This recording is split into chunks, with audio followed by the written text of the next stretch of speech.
sore Pak, kami dari Fakultas Pertanian, Agroteknologi, Universitas Sumatera Utara. Nah, pada sore hari ini kami ingin mengangkat diskusi jika Indonesia ini maju, sektor kelapa sawit harus menjadi andalan. Nah, sebelumnya Pak, kami ingin perkenalan diri dulu Pak. Perkenalkan, nama saya Bendora Saigar dengan NIM 2003011112. Perkenalkan, nama saya Siti Jarman Sinangga. Perkenalkan, nama saya Alsa Maria Zahra. Perkenalkan, nama saya Andres Sendiri. Perkenalkan, nama saya Dimas Wibowo. Perkenalkan, nama saya Muhammad Widya Putra Pratama. Perkenalkan, nama saya Yoga Sendiri. Perkenalkan, nama saya Tasya Maya. Perkenalkan, nama saya Tika Mutiara Rizky Purba. Perkenalkan, nama saya Rika Mariam Terlibat. Nah, selanjutnya Pak, Bapak diperkenalkan ibu mengizinkan diperkenalkan dulu. Perkenalkan, nama saya Muhammad Fikir Rido sebagai asisten tanaman Polisi Kelapa Sawit PT Perkebunan Saudara. Saya juga alumni dari Agroteknologi. Saya tamat di tahun 2014. Mungkin sekian dulu ya perkenalan kita. Nah, jadi Pak, masuk ke pertanyaan diskusi pertama Pak, yang akan ditanyakan oleh Aditya. Jadi Pak, bagaimana syarat tumbuh kelapa sawit? Oke, syarat tumbuh kelapa sawit sebenarnya bisa kita lihat dari tabel kriteria sesuai lahan untuk kelapa sawit. Tapi secara umum bisa kita simpulkan bahwasanya sawit itu dapat tumbuh pada berbagai tinggian tempat. Tapi nanti itu paling tinggi dia menjadi papan batas di ketinggian tanah yang rendah, misalnya di sisi pantai juga dia mempunyai papan batas. Namun intinya kelapa sawit ini memerlukan suplai air yang relatif banyak karena dia butuh air untuk produksi di sepanjang tahun. Kemudian hujan yang ideal untuk kelapa sawit itu berkisar di 1.700 sampai 2.500 mm per tahun. Kemudian dia memerlukan lama penyinaran itu kurang lebih 5 sampai 7 jam per hari untuk mendorong pertumbuhan bunga, pembentukan tanda. Dan kelapa sawit ini juga dapat tumbuh pada berbagai jenis tanah baik mineral maupun gambut. Namun produksinya juga akan tergantung pada jenis tanahnya. Oke Pak, selanjutnya Pak, pertanyaan kedua akan ditanya oleh Yoga Pak. Kira-kira Pak, sumber bahan tanaman kelapa sawit unggul dan tanaman untuk tanah seperti apa yang digunakan oleh PTP itu Pak? Oke, untuk bahan tanaman yang kami pakai PTP 4, kami memakai bahan tanaman sendiri karena PTP 4 sudah terdaftar sebagai sumber benih sesuai dengan surat keputusan Menteri Pertanian sejak 2016. Kemudian kami juga memakai bahan tanaman produksi dari PPKS dan PT Sekindo serta PT Lengkung. Nah, untuk tanaman penutup tanah yang selama ini kami pakai adalah Mucuna bracteata. Kenapa kami pakai itu? Karena dia dan kemampuan coveringnya atau kemampuan menutupnya itu lebih cepat dibandingkan dari LCC yang lain.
Nah Pak, lanjut ke pertanyaan ketiga ini Pak, yang ditanyakan oleh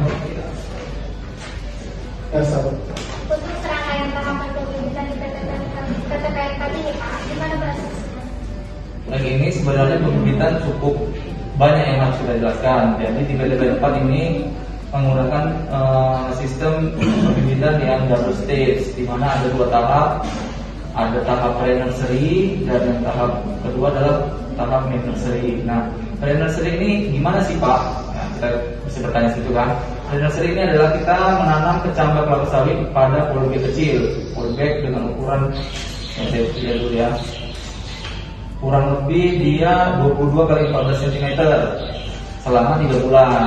Selama 3 bulan kita tanam di bawah naungan. Itu kita bisa memakai paranet ataupun kalau yang tradisionalnya itu dengan menggunakan pelepah sawit bisa, pelepah kelapa juga bisa. Kemudian pada saat itu di umur ke-3 bulan kita akan memindah tanamkan ke fase main nursery. Main nursery ini apa perbedaannya dengan pre nursery? Main nursery ini menggunakan polybag yang lebih besar. 55 kali 40 dengan jarak tanam kurang lebih 90 kali 90 kali 90. Setelah itu nanti pemeliharaan, ada pemeliharaan gulma itu di penyiangan atas, di atas polybag, kemudian ada penyiangan bawah, penyiangan antar polybag, kemudian ada pemupukan berdasarkan umurnya, serta yang tidak lupa adalah kunci dari pembinaan ini adalah penyiraman. Jadi kita ketahui bahwasanya bibit itu selayaknya bayi pada manusia. Kalau bayi membutuhkan ASI hingga umur 2 tahun, jadi bibit kelapa sawit ini juga hampir sama dengan bayi. Dia membutuhkan air yang cukup itu di masa pembibitannya hingga hampir 1 tahun. Jadi untuk di nursery kita butuh air kurang lebih 2 liter per polybag per hari. Jadi akan dibagi 1 liter disiram di pagi hari, 1 liter lagi nanti ada di sore hari. Untuk pertanyaan kelima Pak, akan ditanyakan oleh Andre. Nah, untuk masalah permasalahan replanting di institusi Pak, apa kira-kira strategi oleh PTPN Pak? Oke, jadi replanting ini atau permajaan kita laksanakan rutin di setiap tahunnya. Biasanya dimulai di awal semester 2 kurang lebih di bulan Juli. Jadi syarat-syarat tanaman yang akan direplanting ada beberapa yang saya sampaikan. Yang pertama adalah umurnya sudah lebih atau sama dengan 24 bulan, sehingga tinggi tanam itu cukup tinggi, sulit untuk melaksanakan kegiatan panen. Bagi pemanen butuh aloistik yang lebih panjang, sehingga itu sulit. Kemudian ada jumlah pokok produktifnya dia kurang atau sama dengan 80 pokok per hektar, di mana yang idealnya itu kan kurang lebih 143 pokok per hektar. Nah itu biasanya terjadi pada tanaman-tanaman yang terkena serangan terjema. Yang ketiga adalah produktivitas TBS per hektar per tahun, itu dia 12 ton per hektar. Di bawah itu baru bisa kita permajakan. Oke, bisa nanya sedikit Pak? Iya. Jadi kan Bapak membahas tentang pentingnya itu menggantikan tanaman perpetuan jadi tanaman berbagi. Pertanyaan saya Pak, apa yang jadi tanaman berbagi Pak? Apa yang dilakukan institusi ini dan tanaman berbagi? Oke, baik, pertanyaannya bagus. PTPN 4 dalam melaksanakan permajaan atau replanting akan dimulai dari melaksanakan tumbang pokok. Tumbang pokok itu menggunakan alat berat, kemudian akan kita chipping. Chipping itu secara gampangnya adalah membuat batang kelapa sawit itu menjadi potongan yang lebih kecil dengan menggunakan alat berat. Jadi ini batang kita akan potong sampai dengan ujungnya, sampai dengan bagian daun itu kurang lebih 15 cm. Kemudian itu buat hasil potongannya akan dikumpulkan di jalur depan, dan setelah itu akan dilakukan pengolahan tanah, penanaman LCC, pembuatan lubang tanam, kemudian dilaksanakan penanaman kelapa sawitnya. Tanya Pak, jadi bagaimana konsep penanaman kelapa sawit yang tepat diterapkan di PTPN ini? Oke, sekarang ini kan zaman IT ya kan, zaman teknologi. Jadi PTPN 4 dalam hal pertanian presisi ini kami menggunakan JIS dan juga kalau bisa kita bilang namanya pesawat nirawak atau UAV atau drone. Jadi dalam mapping, kegiatan mapping, pemetaan, perencanaan pembuatan jalan, jembatan, saluran air, gorong-gorong, kemudian titik tanam menggunakan data dari drone, sehingga data ini tepat menggunakan titik-titik koordinat. Jadi penanaman ini juga sudah presisi. Mungkin tidak 100% presisi karena di lapangan kan ada bentang alam, misalnya ada saluran air, ada sungai, ya kan, yang harus kita geser, kita namanya tidak sesuai dengan yang seharusnya. Mungkin itu bisa saya jawab. Nanti Pak untuk pertanyaan 9 akan tanya oleh kita. Setelah melakukan penanaman baik pemeliharaan ataupun pembibitan yang baik, kan tidak menutup kemungkinan terjadi permasalahan tanaman belum menghasilkan. Kira-kira apakah di PTPN 4 ini sering terjadi dan jika terjadi, bagaimana upaya penanggulangannya? Baik, untuk TBM tanaman belum menghasilkan ini kan kategorinya ditanam di tanaman yang berumur 1 hingga 3 tahun. Jadi ada TBM 1, ada TBM 2, dan ada TBM 3. Nah seperti kita ketahui ini banyak penduduk di TBM 4 ini berbatasan langsung dengan area permukiman warga, di mana warga yang sudah memiliki hewan ternak. Nah, hewan ternak ini sebagai musuh yang utama pada fase tanaman belum menghasilkan seperti sapi, ada kambing dan gini gitu. Jadi untuk menanggulanginya dalam program replanting kami melaksanakan pariwisata ternak. Pariwisata ternak itu dibuat dengan ukuran 4 meter lebar atas, kedalaman 3 meter, lebar bawah 2,5, yang akan dibuat di sekeliling blok yang akan direplanting dan membuat satu pintu masuk, sehingga sapi hewan ternak ini tidak dapat masuk ke dalam blok dan tidak dapat merusak tanaman TBM. Itulah yang menjadikan salah satu solusi dalam menanggulangi hama ternak yang ada di TBM dan merusak TBM. Selanjutnya kami tanyakan oleh Mas Yel. Ya, selanjutnya setelah melakukan pemilihan, penyelenggaraan, pembukaan lahan, serta penanaman tertentu sering terjadi sama-sama. Kira-kira jenis apakah taman yang sering menyerang kelapa sawit dan bagaimana upaya penanggulangannya? Baik, kalau taman di kelapa sawit ini sebenarnya dia hampir sama di fase TBM dan TM. Tapi yang utama kalau di fase TBM itu adalah hama kumbang badak atau kumbang tanduk. Kalau artinya kualitas dinoseros. Dia menyerang pupus sehingga pupusnya itu patah, bengkok, sehingga batang daunnya akan keluar terhambat untuk pecah atau untuk berkembang dan dapat menyebabkan kematian pokok. Jadi pengendalian yang kita laksanakan adalah yang pertama pengendalian secara mekanis.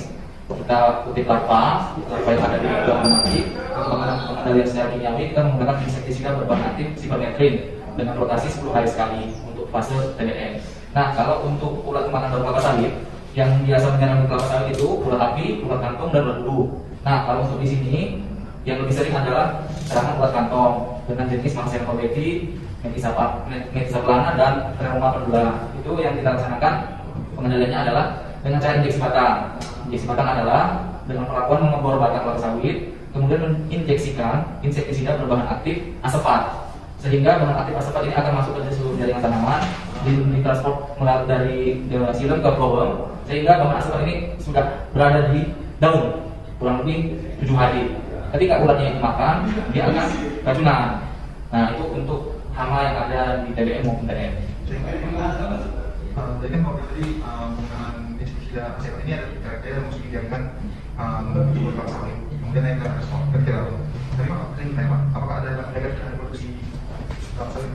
Untuk dampak negatifnya sampai saat ini belum ada ya yang dilaksanakan. Dan di lapangan pun belum ada dampak negatif. Kalau yang kita lakukan, pembahasan seperti ini bisa masuk ke jaringan kandang dan bisa masuk ke minyak goreng produknya.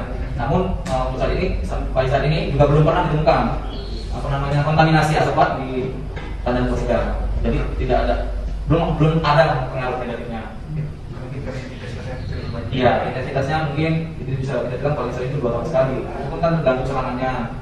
Jadi ada ambang batas ekonomi di mana di atas ambang baru kita kendalikan, di bawah ambang kita masih melakukan pemantauan atau monitoring atau sensus. Untuk pertanyaan nomor 13 soal yang ditanyakan oleh Dimas. Selama pengadaan pembukaan lahan serta penanaman tertentu sering terjadi serangan gulma. Kira-kira jenis apakah gulma yang sering menyerang kelapa sawit dan bagaimanakah upaya penanggulangannya? Baik, sebenarnya pertanyaan ini apa namanya? Kurang tepat menyerang. Gulma kan tidak menyerang, ya kan? Sebenarnya gulma kan mengganggu tanaman utama. Jadi beberapa gulma yang ada di perkebunan itu umumnya ada gulma yang berdaun lebar seperti Acacia. Itu pengendaliannya dengan menggunakan herbisida berbahan aktif glifosat. Kemudian ada rumput-rumput kaki-kakian, ada Cyperus rotundus, ada Kilinga mospala, kemudian ada seperti Elusia indica. Nah, itu beberapa gulma itu di kebun saya ini ada yang mengalami resistensi terhadap glifosat, sehingga diaplikasikan glifosat pun dia tidak mati. Jadi kita temukan bahan aktif yang baru untuk mengendalikannya adalah ammonium glufosinat. Kemudian ada juga gulma-gulma pakisan seperti pakis nephrolepis, ada pakis kawat, itu bisa kita kendalikan dengan herbisida berbahan aktif paraquat. Untuk pertanyaan terakhir nih Pak, akan ditanya oleh Pak. Nah, tadi kan Pak, sesuai dengan topik kami. Tadi kan topiknya jika Indonesia ingin maju, sektor kelapa sawit harus menjadi andalan. Nah, berarti kan dari topik ini kita ingin menjadikan sektor usaha sawit ini dalam sistem keberlanjutan, gitu Pak. Nah, kalau untuk mencapai atau menyusun sistem keberlanjutan dari suatu sektor usaha sawit, pasti kita harus menyelesaikan permasalahan yang utama dulu. Kalau di pertanyaan itu biasanya kan kita kenal dengan dari sistem dulu sampai hilir, gitu Pak. Nah, kalau dulu tadi kan udah dipertanyakan dari pembibitan, proses pembibitan, pemeliharaan sampai penanaman. Nah, ini Pak, kira-kira untuk PTPM 4 ini sendiri Pak, ada nggak menjalin kemitraan dengan beberapa UKM? Untuk UKM kemitraan dalam bidang yang non sawit saya rasa ada. Tapi kalau misalnya ada ceritakan tadi mengenai hulu dan hilir, sebenarnya PTPM 4 ini kan bergabung dalam holding perkebunan Nusantara 3 di bawah PTPM 3. Nah, PTPM 4 ini memiliki separuh dari kepemilikan saham di PT Industri Nabati Sari. Jadi kalau saya ekonomi eksklusif Semangke, di mana PT INL ini Industri Nabati Sari menghasilkan minyak goreng Salpaco. Jadi kalau untuk yang berkelanjutan sebenarnya kita satu hari tidak bisa dihitung semua produk kelapa sawit. Dimulai dari bangun tidur ya, dari mulai kita gosok gigi, dari mulai kita mandi, dari mulai kita pakai make up mungkin yang perempuan, bedah, lipstick itu dari turunan minyak kelapa sawit. Kemudian ada program pemerintah dalam pemanfaatan CPO menjadi bahan bakar biodiesel. Itu sudah dilaksanakan oleh Pertamina di UPT Pelaju di Sumatera Selatan. Jadi ke depan mungkin perkebunan kelapa sawit ini menjadi satu-satunya industri yang sustainable, yang dari hulu ke hilir itu sudah ada produknya. Nah, dan bisa digunakan siapa ada dan dimana ada. Dan satu lagi, kenapa banyak black campaign untuk industri kelapa sawit dan terutama di Indonesia? Karena kelapa sawit merupakan pohon atau tanaman yang dapat menghasilkan minyak nabati paling banyak per hektarnya dibandingkan minyak nabati yang dihasilkan seperti canola, jagung, tepung matahari itu lain. Nah, untuk target kami saja di PT Penpa kami mencapai 7,5 ton CPO per hektar.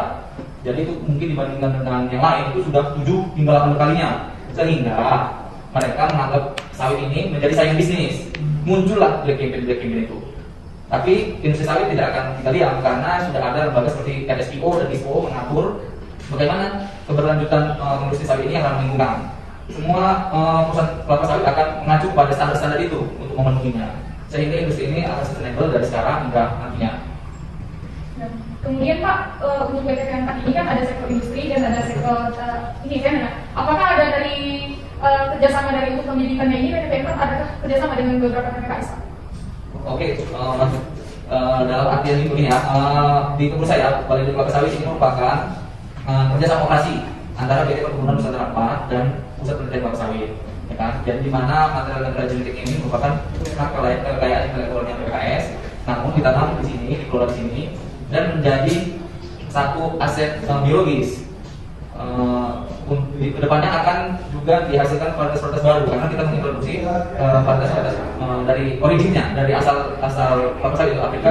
Jadi kita ada varietas yang ada dari Angola di sebelah kantor kita, dari Kamerun, kemudian dari LS Oliveira. Jadi itu diprediksi bisa menghasilkan vitamin A yang lebih banyak dibandingkan dari LS Sinensis. Selanjutnya Pak, dari PTPN Adelina ini apakah ada pembibitan atau PPKS ini? Kan tadi kan setelah tadi kan PTPN Adelina yang saya tangkap bahwasanya memiliki kerjasama dengan beberapa PPKS untuk pembibitannya. Nah, kemudian untuk pembibitan yang dibudidayakan di sini, apakah kan biasanya tuh di PPKS itu ada jual beli juga Pak, masyarakat. Kira-kira dari PPKS ini setelah mengintroduksi bibit dari beberapa PPKS sebagai kemitraan, apakah ada penjualan juga ke masyarakat? Oke, di PTP 4 khususnya kali ini kita menyediakan bahan tanaman unggul berbentuk kecambah dan bibit untuk perusahaan dan perorangan. Jadi petani pun bisa membeli kecambah dan bibit di sini. Silakan hubungi di nomor ini. Baik Pak. Selanjutnya Pak, itu tadi kan berarti yang saya juga kembali bahwasanya PTP 4 juga ada proses penjualan ke konsumen gitu. Nah, biasanya tuh Pak dalam proses penjualan bibit atau kecambah itu ada nggak masa garansi? Kalau masa garansi tidak ada, tapi kami menambahkan ekstra dari jumlah pesanan. Misalnya dia pesanan 1000 butir, jadi kami kasih ekstra 5% untuk menjaga-jaga apabila nanti dalam perjalanan ada yang kondisinya rusak, kondisinya patah ataupun busuk misalnya. Jadi kalau misalnya dia 5%, pelanggan bisa melaksanakan komplain. Nanti kita akan urut bagaimana sebenarnya handling dia, apakah salah handling, apakah salah penerimaan, apakah ada masalah kami di sini. Nah, nanti bisa diajukan komplain, jika kami terima nanti akan kami ganti dengan sesuai pesanannya. Nah, biasanya nih Pak ya, tadi kan seperti yang Bapak bilang, bahwasanya ada proses penjualan itu kalau misalnya dikasih ekstra kayak untuk menjaga apabila ada kerusakan gitu Pak. Kalau misalnya ada kerusakan di lapangan, setelah sampai di lapangan bisa komplain ke instansi ini gitu. Nah, kira-kira Pak sejauh ini selama PTP ini berkembang, untuk persentase permasalahan bibit tidak layak di lapangan itu, kecambah tidak layak di lapangan itu seberapa besar Pak? Kira-kira? Kalau untuk komplain kita sangat sedikit ya, karena kita menggunakan pengemasan yang lebih safety. Jadi kita melapisi kantong cabai itu dengan busa, kotaknya yang lembut, tidak keras, dan kita basahi supaya dia tetap lembab. Nah, kalau komplain itu yang di atas 5% kerusakannya itu paling hanya 5 orang dalam 5 tahun terakhir. Tapi kalau misalnya komplainnya di bawah 5%, berarti sebenarnya kan kita sudah melebihkan dari jumlah pesanan dia. Nah, itu kan suatu keuntungan bagi konsumennya. Misalnya dia pesanan 1000, 5% itu kurang lebih 20 ya kan? 5%, 50. Kalau misalnya rusaknya hanya 15, dia kan ada lebih 35-nya lagi. Jadi gitu. Baik Pak, tadi sudah banyak juga nih informasi yang kami dapat dari Bapak, mulai dari proses pembibitan, pemeliharaan, sampai bagaimana penanaman dan pengendaliannya gitu. Nah, mungkin itu saja Pak diskusi kita pada hari ini, diskusi lengkap tentang sektor usaha sawit gitu Pak. Bagaimana walaupun ini dalam skala kecil, kita mengambil sampelnya di PDPN instansi PDPN 4 Adolina gitu. Nah, mungkin dengan adanya diskusi lengkap ini, yang nantinya video ini akan kami publikasikan ke khalayak ramai dan dapat menjadi parameter bagaimana cara kita membudidayakan kelapa sawit untuk mencapai sistem keberlanjutan di masa depan. Jadi demikianlah Pak hasil diskusi kami ucapkan terima kasih.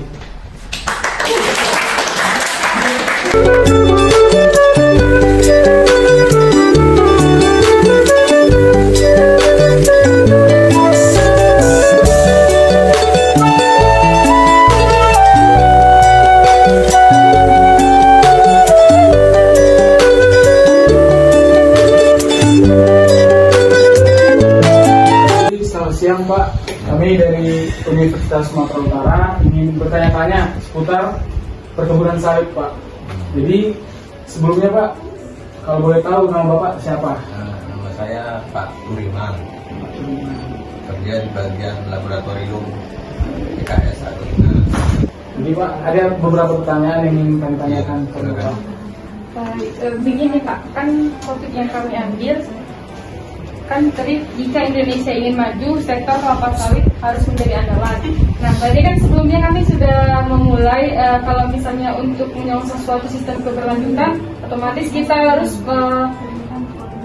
mempersiapkan bagaimana permasalahan utamanya, yaitu mulai dari pembibitannya. Nah, tadi kan kami sudah bertanya seputar sektor pembibitan dari narasumber yang pertama Pak.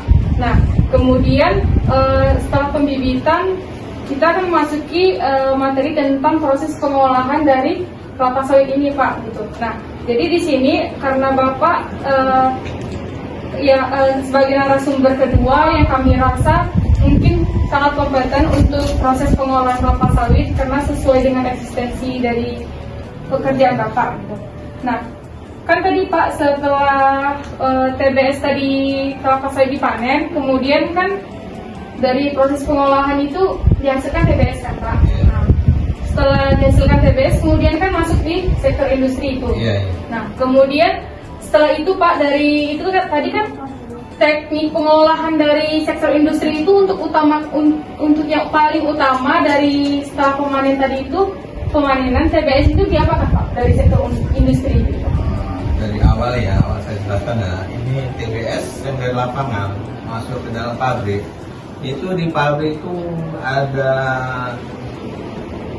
beberapa stasiun itu. Stasiun awal itu seperti loading ramp, itu penerimaan TBS, ya kan. Kemudian dia masuk ke sterilizer, itu rebusan. Itu TBS yang mau diolah itu kan direbus. Waktunya itu sekitar itu suhu dengan suhu 3 kilo sampai 4 kilo steamnya itu, kekuatan suhunya itu. Dan kemudian setelah di stasiun rebusan, dia di stasiun bantingan itu dipisahkan antara janjangan sama biji, ya kan. Setelah itu baru masuk ke presan. Di presan itu dia dipres dengan kekuatan, dia di gester itu suhunya itu 90 sampai 99 derajat Celcius. Setelah dipres dia kayak bersantan itu kan keluar minyaknya. Nah, itu minyaknya masuk ke stasiun minyakan atau klarifikasi. Dari situ juga diproses lagi. Itu kan hasil pres minyak itu kan masih bercampur dengan air, lumpur, ya kan, pasir, ya kan. Itu diproses lagi ya, dengan cara dimasukkan ke CST diberikan ya kan. Setelah itu dia baru dengan suhu di atas 98 sampai 100 derajat Celcius. Itu dengan suhu tinggi seperti itu, minyaknya akan keluar ke atas, airnya ke bawah. Minyak kan lebih ringan lagi daripada air kan. Setelah minyak di atas, itulah langsung dikirim ke tangki produksi, itu namanya sporek, ya kan. Ampas pres itu pun diproses lagi diambil biji, dipisahkan biji sama ampas presnya itu. Ampas presnya itu namanya fiber siklon. Nah, bijinya itu diolah lagi yang dihasilkan inti, ya kan? Inti itu pemecahannya itu menggunakan alat reaper mill. Alat reaper mill kayak kelapa itu masih ada batunya kan dibuka, dia bisa dari. Iya. Setelah itu dia pakai alat lagi dipisahkan inti noten pecah itu tadi, biji sama cangkang kan dipisah lagi. Itu menggunakan ada dua alat, hidrosiklon sama kelembat. Kelembat itu dia menggunakan lumpur. Tanah liat lah, sebetulnya ada zat kimianya, cuma nggak tahu mahal. Jadi ngambil cari solusinya dia pakai lumpur itu aja. Dipisahkan dia kalau cangkang dia ke bawah, intinya itu dia ke atas. Itulah setelah intinya pisah dari cangkang, inti itu tadi dimasukkan ke KD, ya kan? Dalam KD itu dipanaskan lagi dengan di atas suhu 60 sampai 80.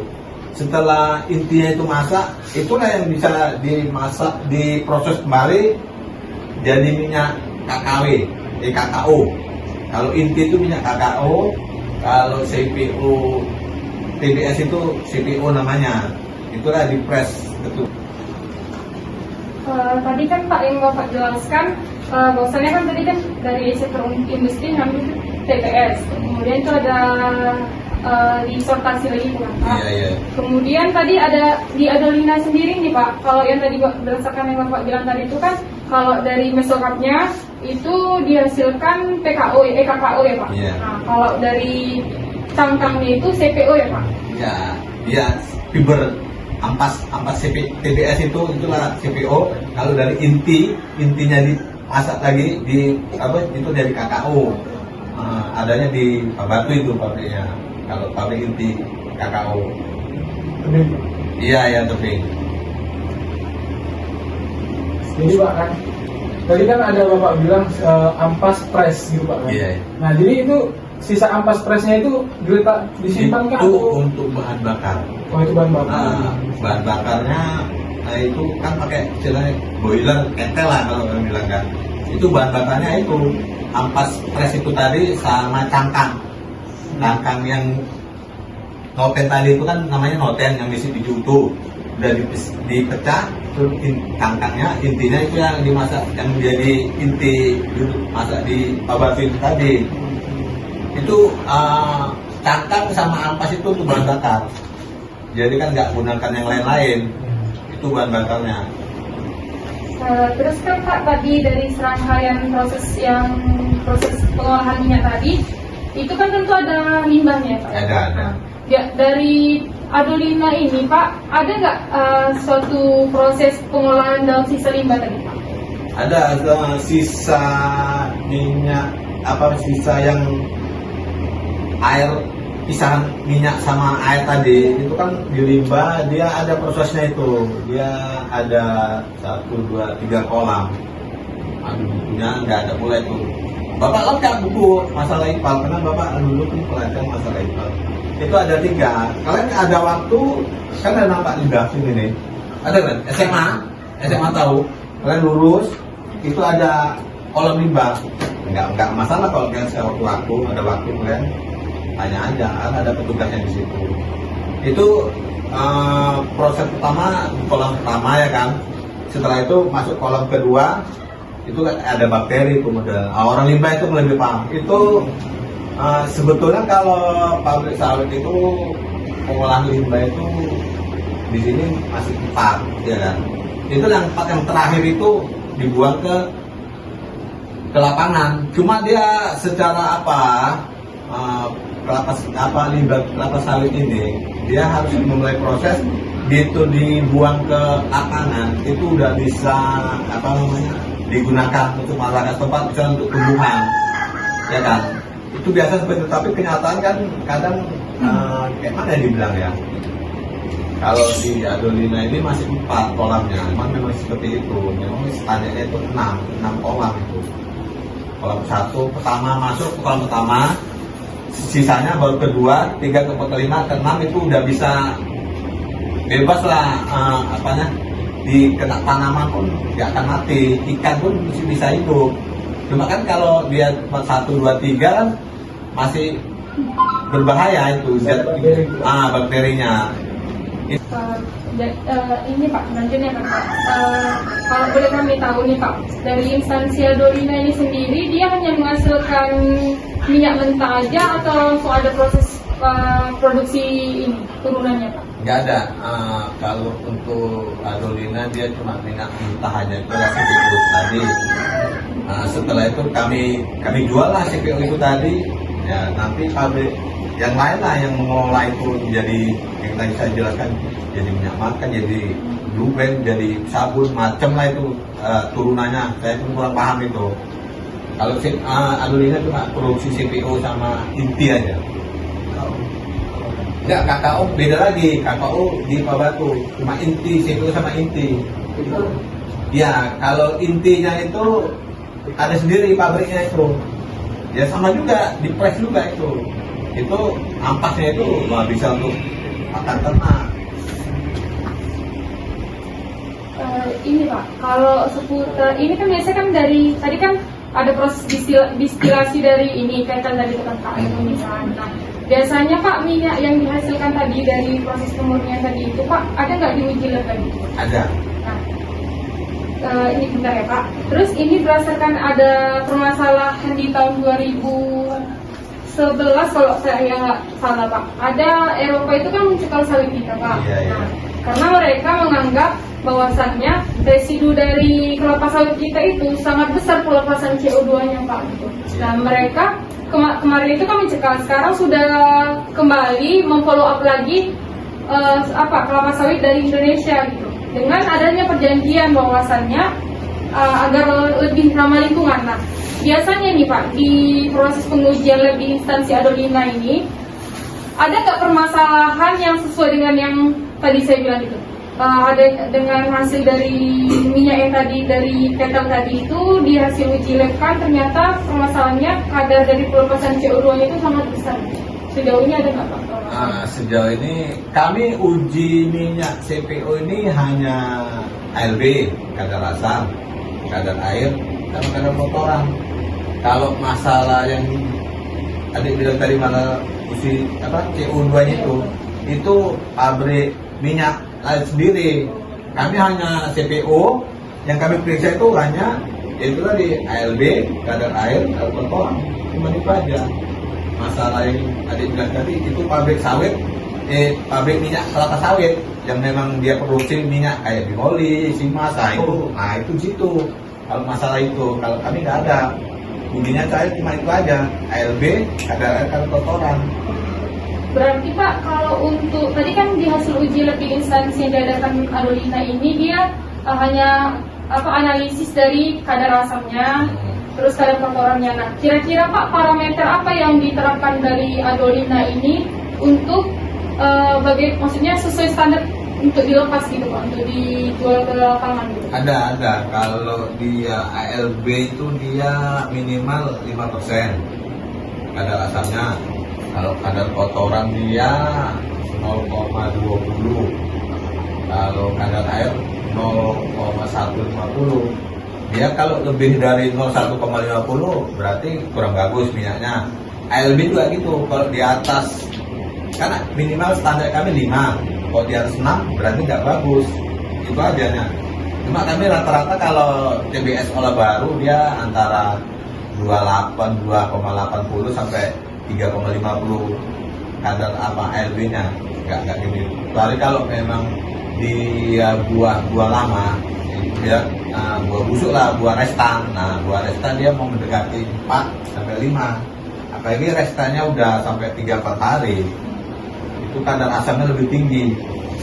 Sama kadar asam tinggi, kami kan sisa limbah itu kan masih ada terbuang minyaknya kan di apa itu ada pemutipan kami di sini Adolina itu namanya ada Bapak Pit baru Dorimpun. Nah itu Dorimpun itu mengambil sisa-sisa minyak yang terbuang, nah sisanya baru langsung ke limbah.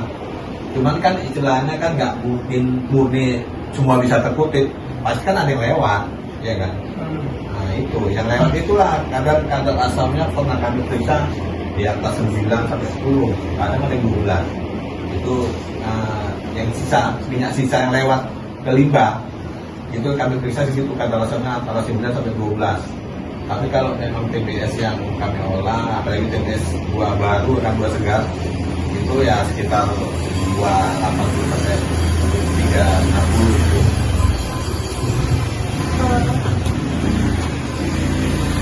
Pak, mungkin untuk proses rentetan tentang teknik dari pengolahan kelapa sawit mungkin itu aja Pak yang kami tanyakan Pak. Nanti mungkin untuk proses pembibitan akan kami tanya ke narasumber yang Jadi Pak, demikianlah Pak sesi tanya jawab kami kepada Bapak. Semoga kiranya kami bisa mengerti apa yang Bapak jelasin.